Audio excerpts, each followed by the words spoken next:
할렐루야. 네, 이 시편 16편은 다윗의 믹담이라고 해서 황금시라고 하는 뜻입니다. 시편 전체의 150편 중에서 6편이 믹담 시입니다. 하나님을 절대 신뢰하며 하나님이 자기 인생의 가장 큰 복이라고 다윗은 고백을 했습니다. 그 어느 시보다도 이 16편에 나오는 말씀은 다윗의 신앙, 다윗의 정신이 잘 나타나 있다고 하겠습니다. 그는 하나님에 대해서 하나님은 나의 피난처 혹은 나의 기업, 나의 산업, 나의 자녀의 소득이 되신다고 고백을 했고 밤마다 나를 교훈하시는 교사라고 했습니다. 주밖에는 나의 복이 없다고 고백함으로써 하나님만이 자기 인생의 복임을 고백했습니다. 그러면서 내가 항상 여호와를 내 앞에 모시며, 정말 훌륭한 믿음입니다. 항상 하나님 앞에서 살아가는 삶을 산다는 이야기입니다. 태평성대 만사형통 사업 창대 부귀영화가 복이 아니라 하나님을 믿는 것 이 자체가, 하나님을 만났다고 하는 이 자체가 내 인생의 복이라고 했습니다. 그는 하나님을 분복으로 받았기 때문에 자기가 어떤 환경에 있든지, 어떤 자리에 있든지, 어떤 모습에 있든지, 어떤 위치에 있든지 그 상관하지 않고 하나님 앞에 살아가기 때문에 그는 흔들리지 않고 감사하다고, 행복하다고, 즐겁다고 고백을 했습니다. 여러분, 얼마나 우리의 삶에 이 말씀이 도전을 주고 있습니까? 여러분이 가진 것이 얼마나 많습니까? 그러면도 지금 여러분도 여러분의 삶에 자족하고 만족하고 감사하다고 하나님을 찬양하고 있습니까? 내가 가지고 있는데, 내게 있는 것 소중히 여기면은 그 사람은 탈불행입니다. 그날로부터 탈애굽이 시작되는 겁니다. 네. 불행이 끝나는 겁니다. 탈출하는 겁니다. 내 안에 소중한 것을 발견하는 게 중요하죠. 자, 우리 교회가 가는 비전이 제자 되어 제자 삼는 교회입니다. 우리가 주님의 제자가 되는 겁니다. 그럼 사람들이 생각합니다. 야, 나는 아직도 멀었다. 나는 아직 성경 공부도 해야 되고 제자 훈련 더 봐야 되고 나는 열심히 이렇게 신앙생활을 더 잘해서 내가 좀 더 성소해야 주님의 제자가 돼야지. 그런 생각을 여러분 하기 쉬운데 그렇게 생각하면 죽을 때까지 주님의 제자는 못합니다. 어느 정도 돼야 우리가 주님의 제자라고 완성됐다고 얘기할 수 있겠습니까? 지금 여러분들이 교회에 나와서 듣고 배운 것, 공부한 것만 가지고 몇 가지만 실천해도 제일 좋은 제자가 되는 겁니다. 뭘 자꾸 더 배우려고 그러세요? 네? 훈련도 받아야 되지만 여러분이 알고 듣고 배우고 있는 것 중에서 서너 가지만 우리가 체질화되고 삶의 실천만 하면 좋은 주님의 제자가 되는 겁니다. 뭘 얼마나 배우면 좋은 제자가 되겠습니까? 네? 시중에 나오는 책 다 띈다고 좋은 제자가 돼요? 그러지 않습니다. 내가 알고 있고 듣고 있고 깨달은 것, 내 생활 속에 한두 가지 실천하고 살면은 좋은 주님의 제자로 살아가는 것입니다. 여러분, 이 세상에 지식은 끝이 없어요. 배운다고 만족할 줄 알아요? 지식은 끝이 없고. 왜 지식인들이 불만이 많으냐? 자기 지식을 활용할 장소가 없어. 듣고 배우고 아는 것은 많은데 자기가 써볼 장소가 없어서 불행한 것이 불만인 거예요. 지식이 없어 불행한 것은 아니에요. 지식이 있다고 행복한 것은 아니에요. 예? 응? 여러분, 야구장 같은 데 가면 그 야구 끝나가면 그 교체하는 시간에 아가씨들 나와 짠짠짠 하는 거 봤죠? 이걸 뭐라 그러죠? 치어리더, 치어걸이라고 그래요. 미국에는, 미국 사람들은 운동을 좋아하기 때문에 그걸 보고 만들어낸 신조어가 뭐냐? 치어풀 라이프. 우리 인생을 라이프로, 인생을 치어풀하게 살자. 즐겁고 명랑하게 좀 살아보자. 이런 운동이 일어나고 있는 거예요. 그건 누가 만들어주는 게 아니야. 환경이 좋다고 명랑해지는 게 아니에요. 자기 스스로 치어풀하게 살자. 즐겁게 명랑하게 기분 좋게 살아가자는 거예요. 환경하고 상관없다는 거예요. 자기 마음에서 그렇게 살면 환경도 좋아질 수 있다는 거예요. 환경도 좋아질 수 있다는 거예요. 예? 여러분 보세요. 이 다윗을 보면은 정말 대단한 사람이, 환경을 초월한 사람. 이 뭐라 그러냐?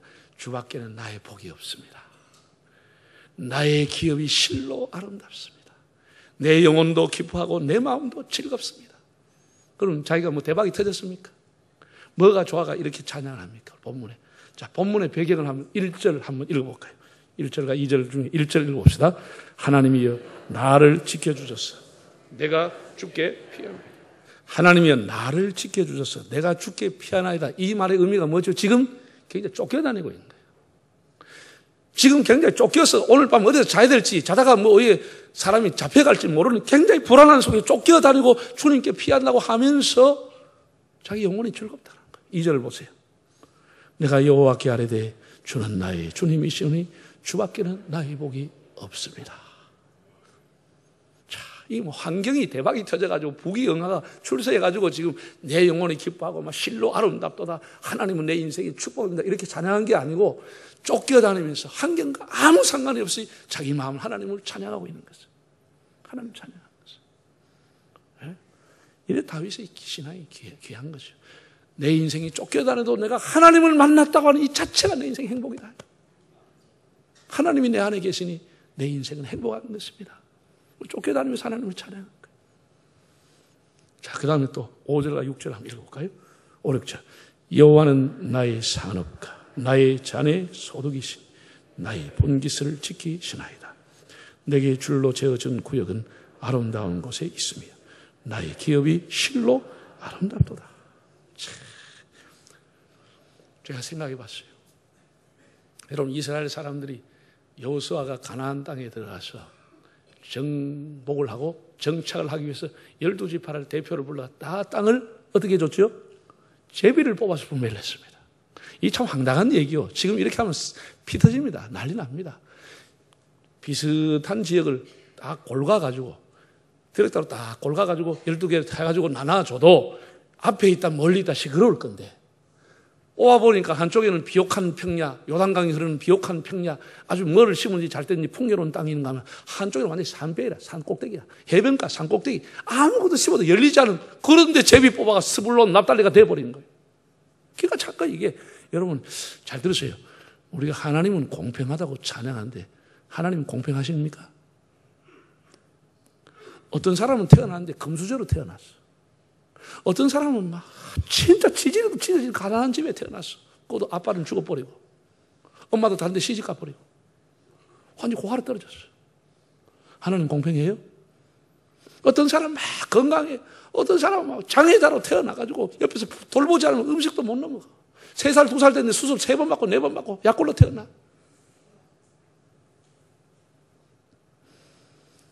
어떤 사람은 머리가 좋고 어떤 사람은 머리가 안 좋고 재능이 있는 사람도 재능이 없는 사람도 있고.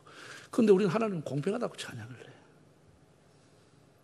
공평한 줄 믿으시길 바랍니다. 자, 따지지 말고 하나님이 그렇다고 하면 그런 겁니다. 그만. 자, 그럼 제가 설명을 좀 해볼게요. 자, 비옥한 땅을 차지했어요. 자, 우리 조상들이 너무 제비를 잘 뽑아 우리 후손들이 너무너무 좋은 땅을 차지했다. 태어나고 보니까 좋은 땅, 요단강 옆에 비옥한 땅에 태어났고 태어나고 보니까 산 꼭대기 태어났어. 완전 박토야. 돌밖에 없어. 그런데 시간이 가면서 보니까 어떻게? 여러분, 전쟁이 나면은 왜 전쟁이 나요? 비옥한 땅을 차지하려고 전쟁이 나는 거예요. 이거 잠을 못 자겠는 거예요. 밤마다 어느 군대가 찾아올지. 농사 다 지으면 어느 놈이 흩어갈지. 한 번도 농사지가 먹어본 적이 없어. 다 뺏겨버려. 다 뺏겨버려. 근데 산비에르 있는 것은 어때? 워낙 높아가지고 난공불락이야. 그다가 무슨 그 사람들이 목숨 걸고 차지해봐야 별로 먹을 거 없으니까 아예 오지도 안 해. 우리 사람은 다리 쭉 뻗고 자도 아무도 안 와. 여러분이 불안한 걸 선택할 거요, 농사 짓다 뺏기는 걸 선택할 거예요. 네? 이런 것을 여러 가지를 종합적으로 볼 때 하나님은 공평하다 이렇게 말하는 거예요. 이해가 안 되는 모양인데.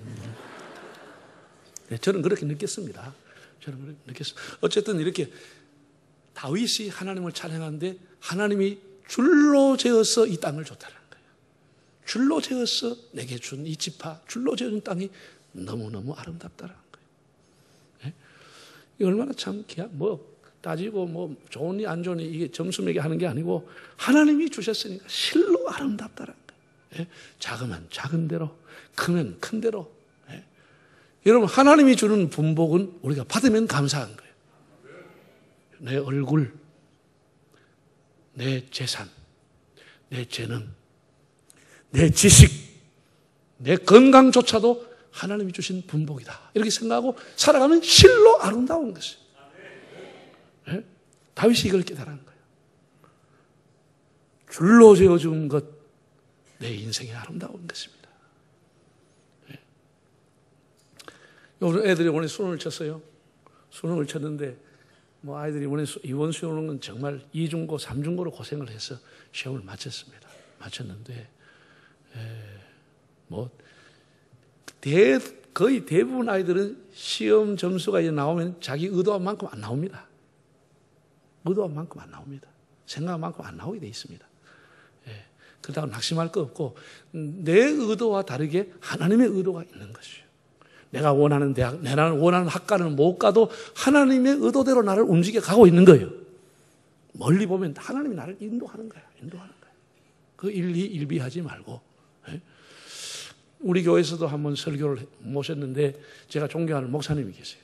그 목사님이 자기 교인 중에 너무 자기를 기쁘게 한 사람이 있다라는 거예요. 정말로 은혜 받은 사람이 있더라 이거예요. 이런 얘기입니다. 그 부인 집사가 한 10년 이상 남편하고 살았는데 늘 불만이 많아. 우리 남편이 제대로 하는 게 없고 이래가지고 내가 참 결혼을 잘못했다. 정말 이 많은 사람이 있었는데 첫사랑 갚으리겠는데 괜히 와가지고 손해가 많다. 이런 후회가 10몇 년 살면서 괴로운 거예요. 남편 별로 마음에 안 드는 거예요. 이 아저씨는 너무 근사하고 멋있어 보이는데 별로야. 이게 마음에 시험이 든 거죠. 그래서 교회 나가고 설교를 듣고 성경 공부하고 하면서 설교를 들으면서 마음이 점점 바뀌었어. 어느 날 보니까 남편이 너무 이쁘더라는 거예요. 여러분 솔직히 10몇 년 살았는데 이쁠 게 뭐가 있겠습니까? 남편이 너무 이쁘게 보이더라고요. 그래서 목사님한테 찾아와서 한 이야기입니다. 잘 들으세요. 목사님, 왜 하나님이 밤에 잠잘 때 눈을 감게 하셨는지 너무 속상해요. 눈 뜨고 자기 있으면 밤새도록 이쁜 남편 얼굴 보고 살겠네.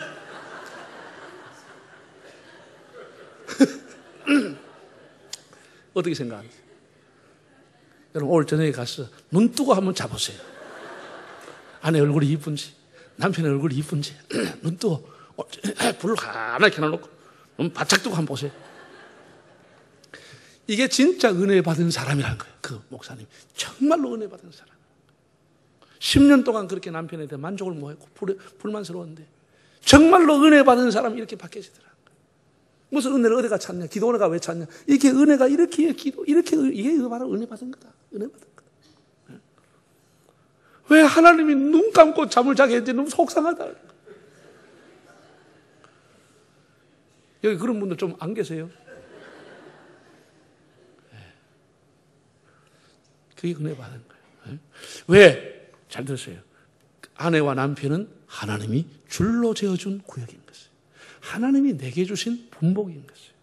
분복. 내 자식들, 하나님이 내게 주신 줄로 재어준 분복인 것이에요. 내가 마음대로 바꿀 수가 없어. 하나님이 줄로 재어줬어. 이 교회라고 하는 것도 이 교회를 섬기는데 하나님이 내게 줄로 재어진 교회인 것이에요.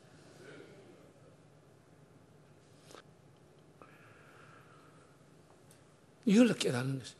다윗이 이것을 알았다는 거예요. 비옥한 땅이든지 박토든지 하나님이 줄로 재어주는 것은 다 아름다운 것이다. 아름다운 것이다. 동의가 되세요? 하나님이 줄로 지은 것은 다 아름다운 것이에요. 다 하나님 뜻이 있는 것이에요. 다 하나님 뜻이 있는 것이에요. 자, 그럼 8절을 이제 보겠습니다. 8절 읽어볼까요? 내가 여호와를 항상 내 앞에 모시며 그가 나의 오른쪽에 계심으로 내가 흔들리지 아니하리로다. 여호와를 항상 내 앞에 모시며 항상 모시며 다윗이 내가 여호와를 내 앞에서 항상 모시며 항상 하나님 앞에 살았다는 거예요. 여러분 코람데오라고 하는 말 들어보셨어요? 한번 화면을 보세요. 코람데오. 이게 고신대학교 학교의 교훈이 코람데오입니다. 하나님 앞에서. 합동신학대학원에도 들어가는 정문에 코람데오가 적혀져 있습니다. 선교단체라든지 뭐 이런 찬양팀들 이런 것이 고람대오라는 이름을 가지고 많아요. 이 고람대오 무슨 뜻이라고요? 하나님 앞에서 신전의식, 하나님의 면전에서, 고람이라고 하는 것은 앞에서 면전에서라고 하는 것이고 대오라고 하는 것은 하나님이라는 뜻이에요. 하나님 면전에서. 다윗의 신앙 고백입니다. 내가 여호와를 항상 내 앞에 모시며 내가 고람대오로 살아간다는 것이죠. 예? 얼마나 귀한 사람입니까? 여러분, 이 세상의 모든 정치인들은 고람, 호미니부스라고 하는 인간, 사람입니다. 다 사람 앞에 살아가는 겁니다. 이 세상의 모든 정치인은 사람 앞에 표를 얻어야 되기 때문에 사람 앞에 쇼를 하기도 하고 사람 앞에 포퓰리즘 정책을 쓰기도 하고 10년 후신 후에 네탄고가 교회 그 나라의 그 네탄고가 다 동일하든지 말든지 빈대가지고 그냥 자기 있을 때 퍽퍽 해버리는 거예요. 왜? 사람 앞에서 잘 좋은 평가를 받아야 되기 때문에. 정말로 우리가 20년 정도 지나간 대통령들 최소한 20년, 30년 지나서 평가하는 겁니다. 정말 그 사람은 나라가 튼튼하게 했느냐? 정말 안보를 튼튼하게 했느냐? 국가 경제를 건실하게 운영해 왔느냐? 미래를 위해서 뭐를 했느냐? 이런 것을 보고 우리가 평가하는 것이지 얼마든지 사람 앞에 쇼할 수 있는 거예요. 지 돈도 아닌데 뭐 꺼내가 막 줘버리면 돼. 그냥 빚내가 줘버리면 돼. 우리 그런 거 쏘면 안 되는 거예요. 교회 목회자, 현직인 사람 마찬가지야. 다 그때 잘할 수 있어. 문제는 미래를 위해서 그가 교회를 위해 뭐 했느냐라는 거예요. 20년 후에 평가해 볼 때, 아, 그 목사님이 우리 교회 미래를 위해 뭘 했다. 이렇게 평가가 돼야 되는 것이죠.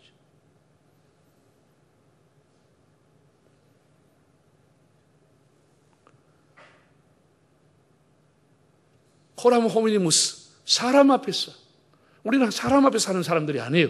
우리가 살아가는 것은 고람되어 하나님 앞에 살아가는 것입니다. 하나님 앞에서 살아가면 책임적인 존재로 살아가는 거예요. 양심적인 존재로 살아가는 거예요. 책임적인 존재로.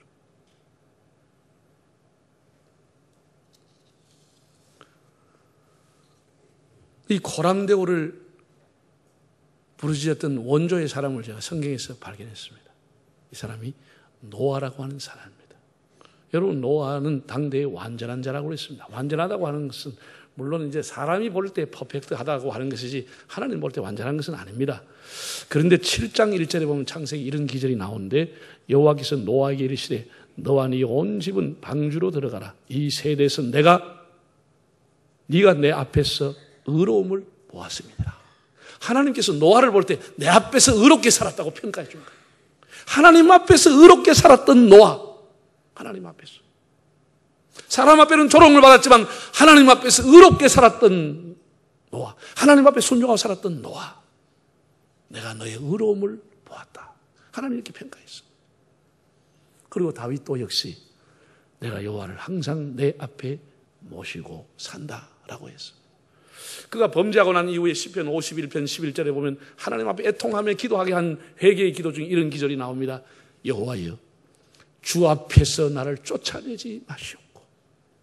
그가 가장 불행과 저주가 뭐냐?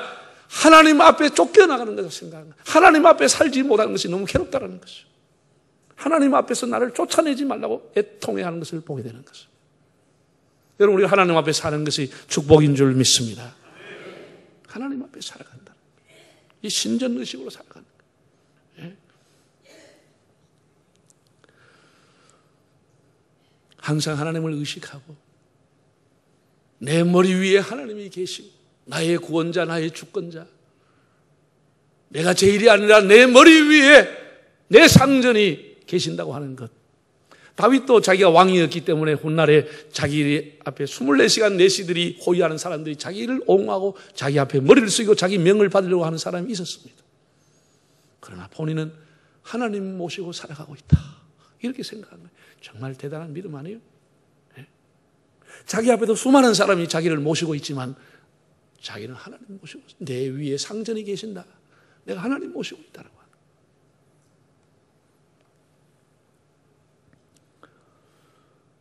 여러분 앞으로 살아가면서 여러분의 삶을 흔들어 놓을 일들이 없어야 되겠지만 일어날 수도 있습니다.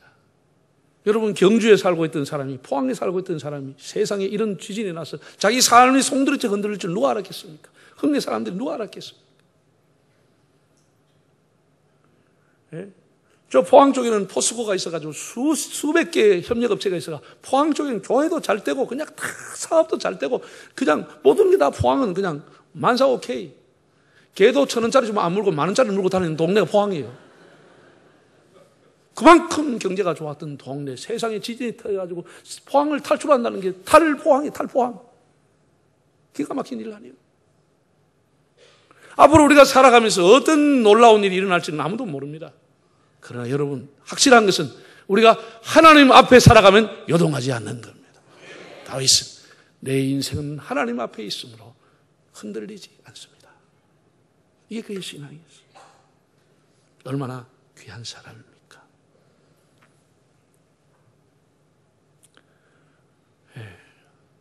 제가 전에 있던 교회에서 순회 헌신 예배를 드리게 됐는데 그 주체가 누구냐 하면은 예수 믿는 개인 택시 기사들. 이 개인 택시 기사들이 뭐 기사 선교회인가 이걸 만들어 가지고 그 차에 남바가 지금은 모르겠어요. 그때는 하자로 나갔어요. 하나님인 사람 가나다라 할 때 하자로 나가는 번호. 그러면서 그 사람들이 주일날마다 쉬었습니다. 주일날 교회를 섬기기 위해서.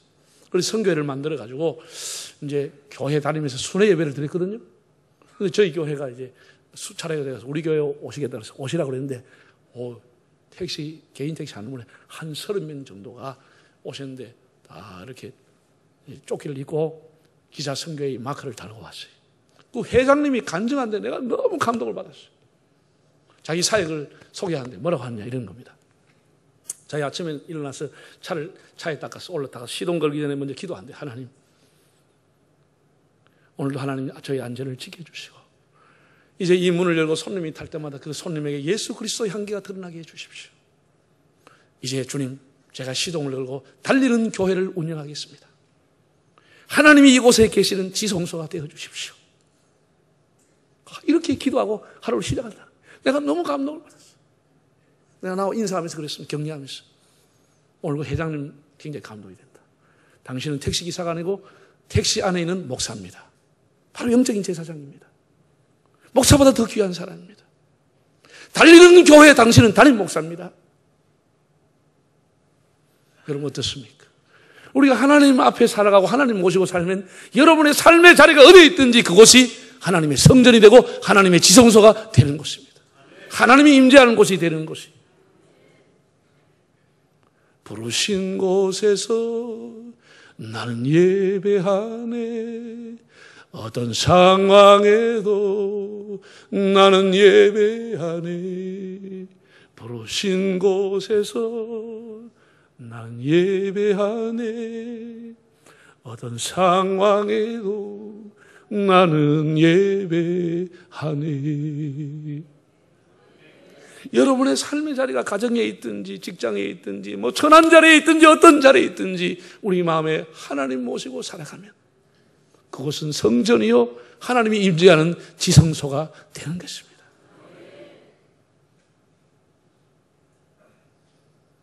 사랑하는 성도 여러분, 행복은 멀리 있지 않습니다. 환경이 아닙니다. 우리의 받은 분복에 자족할 수 있기를 바랍니다. 내게 있는 것을 소중히 여기고 내게 주신 가족들, 내게 줄로 재어준 것을 소중하게 느끼는 사람들이 되기를 바랍니다. 어차피 여러분의 소원은 다 이루어지지 않습니다. 소원은 그냥 가지고 있으세요. 그냥 가지고 있는 것이지 이루려고 하면 피곤하고 이루어지지도 않습니다. 주밖에 나의 복이 없습니다 했던 이 다윗, 그 어려운 환경 속에서도 코람데오의 정신, 신전의식을 가지고 살았던 너무 여러분 사람 의식하지 말고 코람데오 하나님 앞에서 살아가는 삶이 되시기를 바랍니다.